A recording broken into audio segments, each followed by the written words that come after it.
pa yung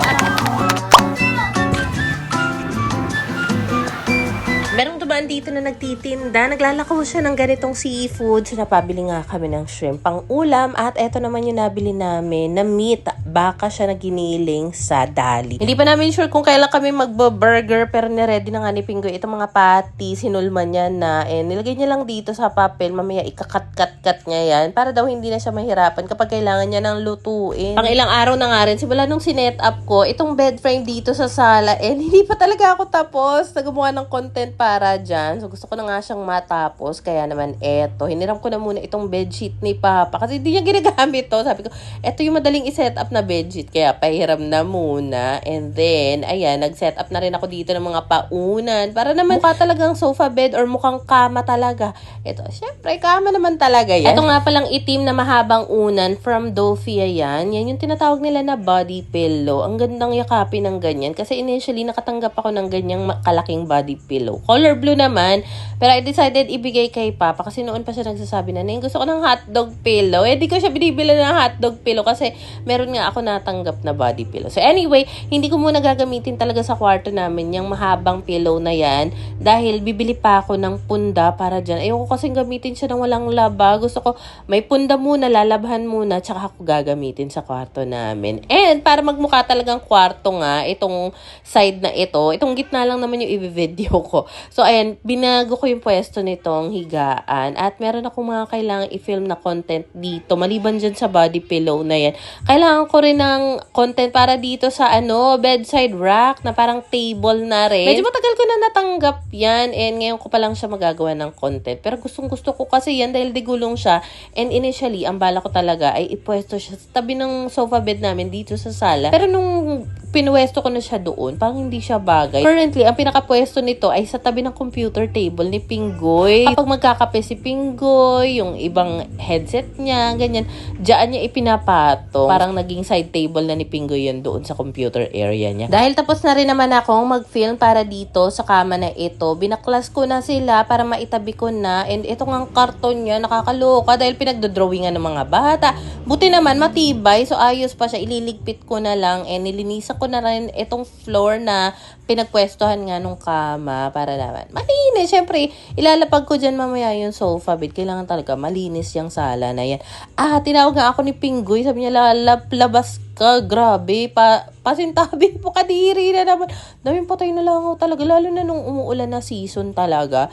Kahit hindi na kami mag-spray nung anti-langaw, ang dami talagang patay na langaw dyan. Kakainis talaga na tipong kahit walisin mo siya ngayon, mamaya lang talaga paglabas mo, ang dami na ulit patay na langaw. Kaya nga sabi ko nga kay Pinggoy, mag-stop na kami kasi hindi naman nauubos langaw as in. Tapos kapag nag-spray kasi kami, nai-stay lang yung mga patay na langaw dyan sa kung saan man kami nag-spray. So sabi ko, wag na nga lang para at least kapag tapos na silang maglipad-lipad dito, alis na sila. And sa mga nagsasabi, baka kasi may poultry dyan malapit sa inyo, kaya malang meron nga ni. Hapon na nito at eto na yung pinaka-merienda ko, kape lang. Lately, hindi na ako mahilig sa kain kapag merienda. Basta makapagkape lang, carry na. Kinabukasan nga pala, pumasok muna si Pinky, sabi niya, Mommy, Daddy has a surprise for you. Parang natunugan ko na kung ano yan, kaya ayan, binedyaw na nga natin. Kasi kagabi pa lang, nag-request na ako kay Pinky. Sabi ko, lalam na miss ko yung tapsilog mo. Ano kaya kung tapsilog ang lutuin mo bukas? Di ko naman alam na magpapa-breakfast in bed si Mayor. Hindi na para magreklamo pa. I-video na lang natin. Yan. Thank you so much, my love. Ito mga natira, yan yung mga parang litid ba yun? Dahil tapos na nga makakain ng mamshi nyo, busog na yan siya. Kaya naman, syempre, magliligpit tayo ng higa. Etong arinola na to, bihira na lang namin yan ibaba. It's just that kapag may time talaga na madaling araw si Pinky, Mommy, I need to pee. Naiawa kasi ako papuntahin sa CR dahil alay. Sabi ko, sige, bababa ko na nga. Ginagawa ko kapag nililinisan ko yun, especially yung itim na arinola na nasa loob. Pagkatapos itapon yung laman nun sa toilet bowl, di ba? Babanlawan ko. Tapos binababaran ko siya ng sabon, color safe. Kasi iniisip ko, nababaran yun overnight ng wiwi. So dapat mababaran ko rin siya ng sabon, ng bleach. And then after a few hours, kapag maliligo na ako, tsaka ko siya kukuskusin, patutuyuin bago ipasok sa kwarto. Ganun. Alam mo, ngayon ko talaga na-appreciate yung iba talaga na meron sariling CR sa kwarto. Dahil syempre yung ginagawa ng pagkakaroon ng arenola, yung paglalagay maglalagay ng arenola. Additional trabaho pa yun ng linis. Pero kung may CR ka nga naman sa loob ng iyong kwarto, mas convenient kapag kailangan maihi, bigla ka magtututbrush, magigilamos, maghuhugas ng katawan, di ba? Pero kung meron din naman kayong mga ganitong eksena sa buhay, lalo na kapag gabi may anak kayo o kayo mismo hirap tumayo para pumunta ng CR, sobrang helpful naman talaga ng ganyang klaseng arenola. Alam niyo na, yan link nasa comment section. At kung sa Black App nyo man mapanood itong vlog, yung link ng mga product na nakikita nyo dito sa vlog ay nasa showcase ko. And kapag nasa bahay rin talaga ako, mas gusto ko na naka-duster lang ako. Yung mga ganitong dress, duster lang, sobrang flowy, maluwag. Ang comfy niya kasing suotin na talagang freely kang makakakilos. Dumating na rin pala yung aming bill sa tubig. Usually talaga naka-plastic yan kapag nilalagay sa gate para hindi nga naman mabasa. So ito yung pinakamababa naming tubig na bill ever since lumipat kami dito. 3 buwan na nga pala kami dito sa bahay na ito. 841 pesos and 41. Finally talaga medyo bumaba siya kasi nga 'di ba nung una 1.8. Tapos nung pangalawa naging 2,950. Parang 50 na lang 3,000 na. So, ayun ang pinaka maliit naming tubig na bill. Hopefully nga, mas bumaba pa. Kasi parang yung 800 na yun, medyo namamahalan pa ako knowing na nasa probinsya kami. Then bigla ulit dumaan si Manong. Siya yung napagbilhan namin ng shrimp nung nakaraan kasi hindi na kami nakakapamalengke sa bayan. This time, yung malaking isda naman na buo yung binili namin. Nasa 580 na siya and marami na talagang slice yung pinagawa namin dahil paborito nga rin ni Papa yung larong isda.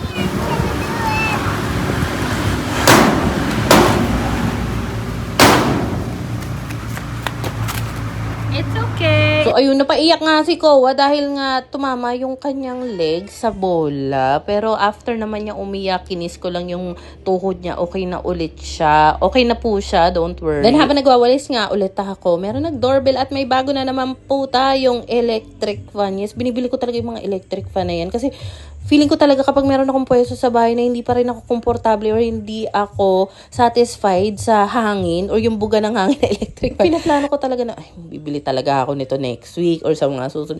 Nakakailang electric fan na talaga kami dito. Ewan ko na lang talaga pag may nagreklamo pa sa amin na, ay, mainit. Gusto ko talaga kasi komportable kami. As in, yung hindi kami pawis na pawis, hindi kami naglalagkit dahil mainit. Kaya, electric fan is the key. Hindi naman ako naghahangad ng sobra-sobra. Yung mga simpleng kailangan lang talaga. So, dito naman ako naglinis sa may loob nga namin. And kung mapapansin nyo, meron kaming malaking electric fan dyan. 20 inches yan. Hindi ko siya marirecommend ha. Mas better yung 18 inches lang. Kasi, ang napansin ko, dito sa 20 inches namin na Astro, nakaandar siyang ganyan. Kapag nasagi mo siya ng kaunti, talagang tatama na yung hélice niya sa mismong metal frame na cover niya. So, nakakatakot. There was a time na sanggi ko yan. Hala, medyo nabasag yung maliit na part ng hélice. Unlike doon sa 18 inches na Astro na electric fan, hindi siya ganun ka-sensitive. I think masyadong malaki lang yung hélice ng 20 inches para doon sa mismong frame niya. Pero pagdating naman sa buga ng hangin ng Astron electric fan, na na-try ko 18 inches, 20 inches, sobrang bongga. Talagang malalakas talaga yung buga nila. And kaya Astron yung mga binibili ko talaga ng mga electric fan nga namin. Mura kasi. Hala! Yung basurahan! Love!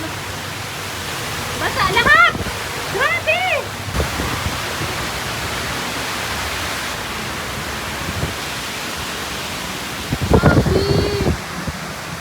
Oh my God!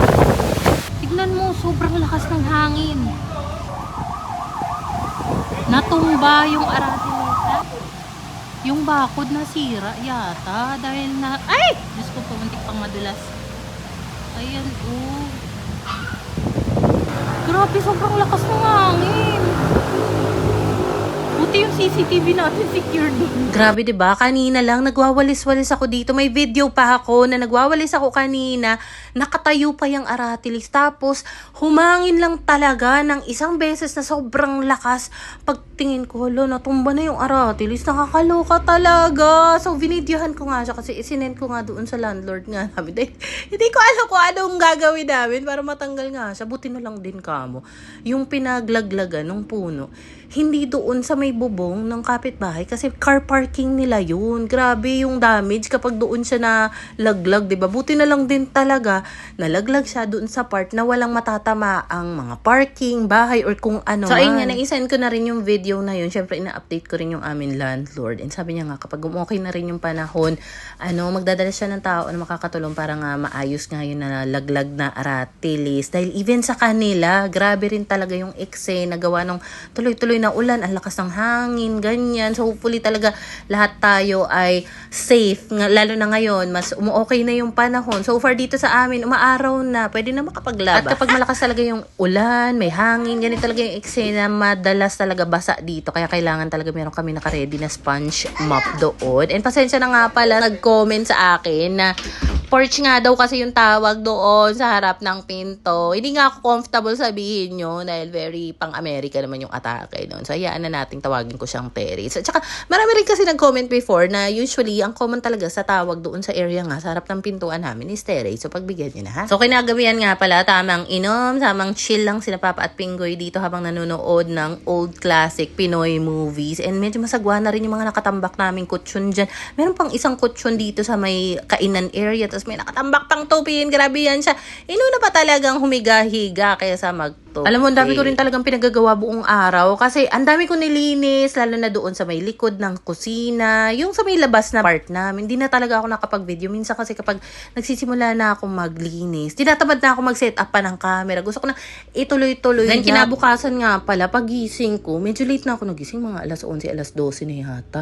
Grabe yung mata ni Kowa. Namumula. Tapos parang lumalaki yung kuliting niya. Tapos si Pinky naman, habang nasa labas nga kami, biglang naglabasan yung mga pulang rashes niya. Oh my God, nagka-doble-doble pa talaga yung eksena nila. So, hindi na talaga ako nakapag-video kanina. Gawa ng sobrang na-stress ako. Ang dami naming ospital na pinuntahan. Nag-hire kami ng tricycle para siya na lang yung service namin. Kasi kada ospital na pinupuntahan nga namin, wala nang opta. Dahil usually daw, early morning lang daw yung schedule ng mga opta nila. Hindi rin namin pinapasok talaga kanina si Pinky. Gawa ng pabalik-balik na rin yung lagnat niya. And during the time na nasa bayan kami, hanap ng ospital. Kachat ko rin talaga yung landlord ko. Siya rin yung nagre-recommend sa amin ng, ito tawagan mo, ito yung try mo, tawagan mo, ganyan. Sobrang na-appreciate ko yun. Thank you so much, me. And then kinagabihan, tsaka lang talaga ako nakaligo. Ang pinaka-eksena, dahil even yung mga paggawa ng mga salamin, mga optometrist yata ang tawag sa kanila, pinuntahan din namin, pero wala kasi silang kakayahan na magreseta ng mga pampatak para sa mata ni Kowa. And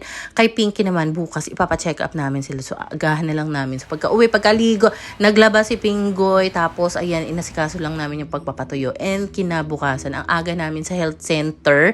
Doon namin dinala si Pinky kasi feeling ko baka may, dengue. Yun kasi yung sabi rin ng teacher niya, nung pinaalam ko, sabi, baka may dengue. So, naisip ko, dalhin ko muna sa health center si Pinky. And if ever na hindi covered doon, or hindi kaya doon, tsaka ko siya dadalhin sa private na pedya, ganyan. Tapos si Kowa naman, dinala ko siya. Naghiwalay kami ni Pinggoy. Sabi ko, Pinggoy, diyan ka kay Pinky sa center. Ako, dinala ko si Kowa doon sa opta. Tapos niresetahan si Kowa ng pampatak sa mata muna. Kasi if ever daw hindi makuha sa pampatak ng mata, yung sa eyes nga ni Kowa, yung redness, yung kulite, bibigyan siya ng ointment, pero pag hindi pa rin daw kinaya doon, surgery na daw. Grabe, natakot ako. Ang bata pa ni Kowa para dumating sa point na yun. Pero kasi, madalas kasi, yung worst case scenario na yung naiisip ko, pag may nangyayari sa mga anak ko. Pero ayoko naman din mag-overthink kasi ina-anxiety ako. Nakakaloka talaga. Tapos yung kay Pinky naman, ang nangyari kanina na nasa health center nga, pina-CBC siya. So, tinurukan. Ayaw ni Pinky yun kasi pag injection, umiiyak talaga yun. Pinabasa yung result doon nga sa center. Ang sabi, wala naman daw tigdas, wala rin siyang dengue. Parang infection sa blood daw. So, niresetahan siya ng mga gamot. Lahat ng gamot, even yung vitamins, libre doon sa center. Ang dami talagang pinamigay. So, ayun nga, may follow-up check-up siya after mga 2 days. Pero yung kay Kowa, every 4 days lang daw yung patak sa mata.